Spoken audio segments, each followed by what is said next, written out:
তো your most welcome. Pakistan navy are most welcome in Bangladesh. বাংলাদেশে পাকিস্তানের নেভি আসাতে আমরা খুবই আর আমাদের সাথে একটা যে রিলেশন হলে আমাদের সাথে আমাদের অনেক কিছু ধরেন শিকার আছে পাকিস্তান নেভি থেকে, অনেক কিছু শিকার আছে। পাকিস্তান নেভি হয়তো আমাদের কাছ থেকে অনেক কিছু শিখতে পারবে। তো একজনের সাথে একজন যখন একজন কন্টাক্টে চলে আসে, কাছে চলে আসে, ভাবে যখন আদান প্রদান হয়, তখন অনেক কিছু হয়। আর আপনারা আমাদেরকে ভাই মেনেছেন, আমরা ভাই মেনেছি। এটাতে কোন আশা করি দিন দিন আমাদের সাথে रिश्ता जो पाकिस्तान के साथ जो रिश्ते अटूट हो जाएगा। ऐसा ऐसा अस्सलाम वालेकुम व्यूअर्स, मैं हूं एहसान खान और आप देख रहे हैं यूट्यूब चैनल एहसान रिएक्शन विद एहसान। आज हमारे साथ बांग्लादेश से जुड़े हैं सैफुर रहमान चौधरी साहब और बहुत ही अच्छा एनालिसिस करते हैं, सोशल एक्सपर्ट हैं और फिर इसके साथ साथ पॉलिटिकल फैमिली से इनका ताल्लुक है। सैफुर रहमान चौधरी साहब, बहुत शुक्रिया आपने एहसान रिएक्शन के लिए टाइम निकाला। বহুত বহুত ধন্যবাদ, অনেক ধন্যবাদ আপনাকে যে আমার সাথে লাইভে আসার জন্য। এবং আমার পক্ষ থেকে আমি পুরা পাকিস্তান কমকে আমি সালাম জানাচ্ছি। আসসালামু আলাইকুম।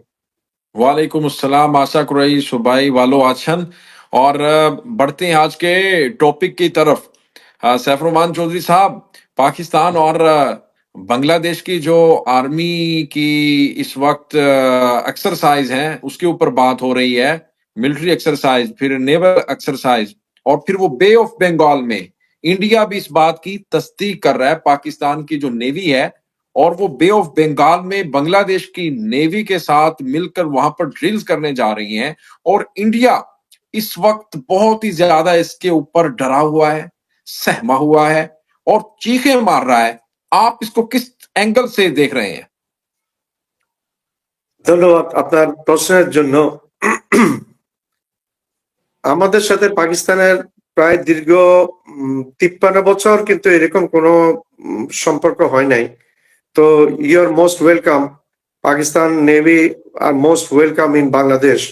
বাংলাদেশে পাকিস্তানের নেভি আসাতে আমরা খুবই আর আমাদের সাথে একটা যে রিলেশন হলে আমাদের সাথে আমাদের অনেক কিছু ধরেন শিকার আছে পাকিস্তান নেভি থেকে, অনেক কিছু শিকার আছে। পাকিস্তান নেভি হয়তো আমাদের কাছ থেকে অনেক কিছু শিখতে পারবে।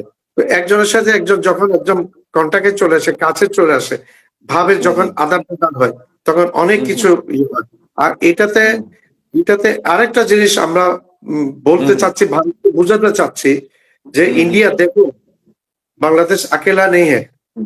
বাংলাদেশ अभी अकेला नहीं। इंडिया তুমি দেখো, বাংলাদেশ এখন কিন্তু একা নাই। বাংলাদেশ পাকিস্তানের সাথে এই প্রথমবারের মতো নেভেল এক্সারসাইজ করতে যাচ্ছে। ইনশাআল্লাহ এটা ভালো হবে আমাদের জন্য, আমাদের দেশের সেফটির জন্য। আর এটা বঙ্গোপসাগরে হচ্ছে, बे ऑफ बंगाल हिंदी में, उर्दू में बोलता है बे ऑफ बंगाल, ये अंग्रेजी में, और बांग्ला में बोलता है इसको বঙ্গোপসাগর। ये বঙ্গোপসাগরের মধ্যে যে এক্সারসাইজটা হচ্ছে সেটা আমি মনে করি অনেক फ्रूटफुल বই আমরা बोथ पाकिस्तान के लिए और बांग्लादेश के लिए, बहुत कौम के लिए, बहुत नेशन के लिए बहुत फ्रूटफुल एक चीज होगा। ये একটা ভালো একটা জিনিস হচ্ছে বাংলাদেশ এবং পাকিস্তানের সাথে এই নেভেল এক্সারসাইজটা হওয়ার কারণে। আমরা দিন দিন আমরা চাচ্ছি পাকিস্তান, যেহেতু ভারত আমাদেরকে নফরতের ইয়েতে দেখে, ঘৃণার চোখে দেখে, ভারত नफरत के नजर से देखता भारत हम लोगों को। तो अभी भारत को शायद मोदी को पता लगेगा और नहीं लगेगा, हमको मालूम नहीं उसको दिमाग में क्या चल रहा। তো আমাদের জন্য এটা অনেক বেশি ভালো। এখন উত্তরোত্তর এখন नेवल एक्सरसाइज হচ্ছে बिटवीन बांग्लादेश एंड पाकिस्तान। तो ये सामने मिलिट्री एक्सरसाइज भी हम लोग करने से अच्छा होगा। ठीक। और साथ में जनरल साहिर शमशाद मिर्जा के बारे में खबर आ रही है और हिंदुस्तानी काफी मीडिया आउटलेट्स हैं इसको कंफर्म भी कर रहे हैं कि पाकिस्तानी जो टॉप के आर्मी के ऑफिसर हैं, चेयरमैन ज्वाइंट स्टाफ और जनरल साहिर शमशाद मिर्जा, वो ढाका का सफर कर रहे हैं। फिर वहां पर वो बड़े बड़े जो हाई रैंक ऑफिसर्स हैं उनसे वो खिताब भी करेंगे, स्पीच भी करेंगे। वो कह रहे हैं कि अब बांग्लादेश में पाकिस्तान की आर्मी जा रही है इनको ट्रेन करने के लिए, आपस में ये पता नहीं क्या करेंगे, कुछ नया, कुछ सरप्राइज ना दे दें हिंदुस्तान को। इसके ऊपर आप चौधरी साहब क्या कहेंगे? पहले शमशाद मिर्जा साहब को मेरा तरफ से सलाम है, मेरा तरफ से स्वागत है। ভাইয়া মোস্ট ওয়েলকাম ইন বাংলাদেশ। আপনি বাংলাদেশে আসছেন, এটা আমাদের জন্য অনেক ভালো একটা ব্যাপার হচ্ছে। আমাদের সাথে পাকিস্তানের মিলিটারি যে information, military technology, military exercise আদান প্রদান হলে এটা আমি মনে করি একটা সুফল বয়ে আসবে দোনো দেশের মধ্যে। এখন বাংলাদেশ মনে করবে Bangladesh is not alone, Bangladesh is not a alone country. আমি প্রফেসর ডক্টর মোহাম্মদ ইউনূস সাহেবকে অনেক বেশি ধন্যবাদ জানাই যে এরকম ব্যবস্থা উনি করছেন। তুরস্কতে এই মিশরে যে লাস্টে যে মিটিংটা হয়েছিল পাকিস্তানের প্রধানমন্ত্রী শাহবাজ শরীফ সাহেবের সাথে ডক্টর ইউনূস সাহেবের সাথে, তখন এই বিষয়টা নিয়ে আলাপ হয়েছিল এবং এইরকম একটা এক্সারসাইজের ব্যাপার হয়েছে এবং পাকিস্তানের পররাষ্ট্রমন্ত্রীকেও আমন্ত্রণ জানিয়েছে ডক্টর মোহাম্মদ ইউনূস সাহেব। Pakistan Prime Minister also, you are most welcome also in Bangladesh. We are waiting for your visit in Bangladesh.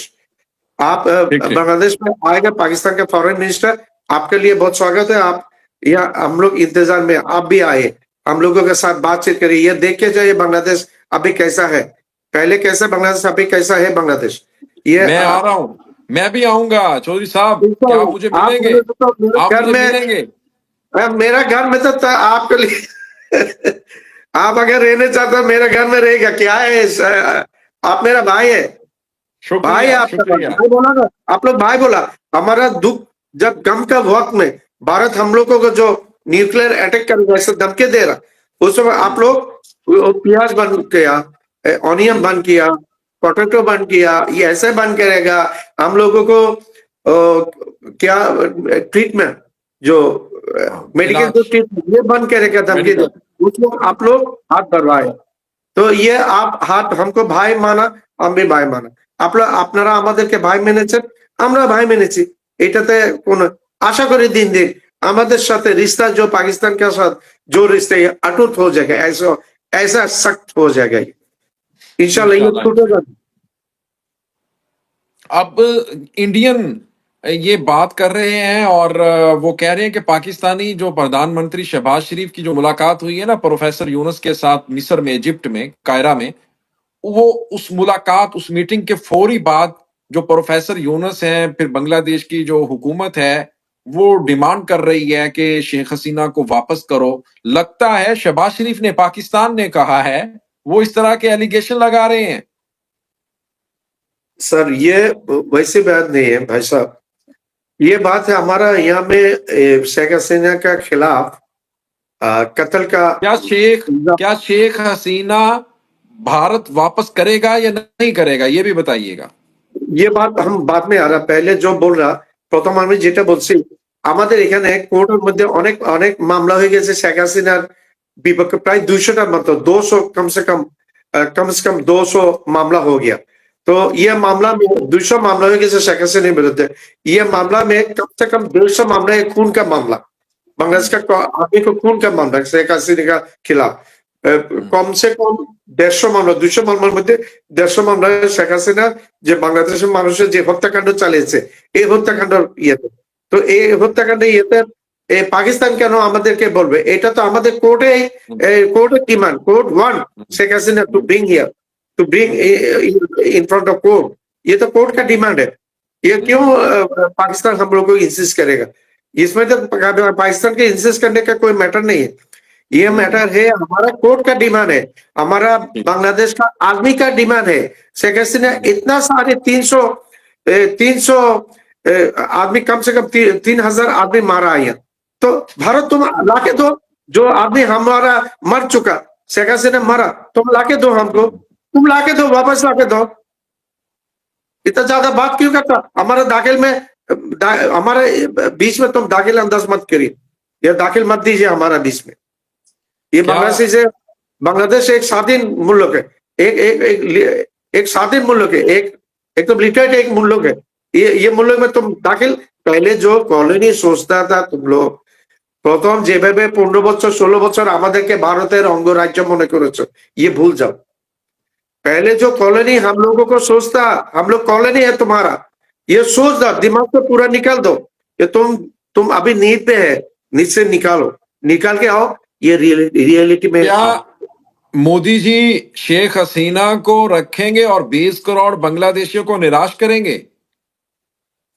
हमको जो लग रहा मोदी का अंदर मोदीर ভিতরে ভয় আছে मोदीर ভিতরে ভয় আছে কেন শেখ হাসিনা কোনো মূল্য নাই मोदी কাছে मोदी के पास शेख हसीना का कोनो कीमत नहीं है कोई कीमत नहीं लेकिन मोदी का एक गम है मोदी के अंदर मोदीर ভিতরে একটা ভয় আছে কারণ মোদি বিগত 16 বছর শেখ হাসিনাকে চালিয়েছে শেখ হাসিনাকে ডাইভার্ট করেছে শেখ হাসিনাকে কন্ট্রোল করেছে বাংলাদেশে যা কিছু হয়েছে শেখ হাসিনা मोदीर हुक्म पालन করেছে শেখ হাসিনা এর বাইরে কিছু করেন तो मोदी का अभी गम है जो हमारा पीलखाना में बीडीआर जो कत्ल किया फोर्स 56 फोर्स 56 फोर्स जो कत्ल किया इसमें भारत का रॉ का हाथ इसमें इंडिया का पूरा हाथ এটা সব এক পরিষ্কার হয়ে গেছে ভারতের হাত আছে भारत मांगा हमारा मिलिट्री कमजोरी हो जाओ इसको जो स्पाइनल कॉर्ड है इसको टूटा दे रहे टूटा दिया 56 अच्छा आर्मी ऑफिसर को वहां के लाके वहां मारा ये पूरा इंडिया का प्लान है रॉ का प्लान है शेख हसीना का प्लान है ये मिल के किया ये मोदी का गम है ये मोदी का काम है अगर शेख हसीना को यहाँ ले आने से कोर्ट में दाखिल होने से उसको इंटरोगेशन में लेगा इंटरोगेशन में लेने वो सब कुछ बोल देगा ये सब कुछ और हमारा जो हुजूर को मौलाना को मारा बहुत सारे मौलाना को हिफाजत आंदोलन में ये भी इंडिया का हाथ है इंडिया का चलन है और बाद में जो अभी छात्र जनता में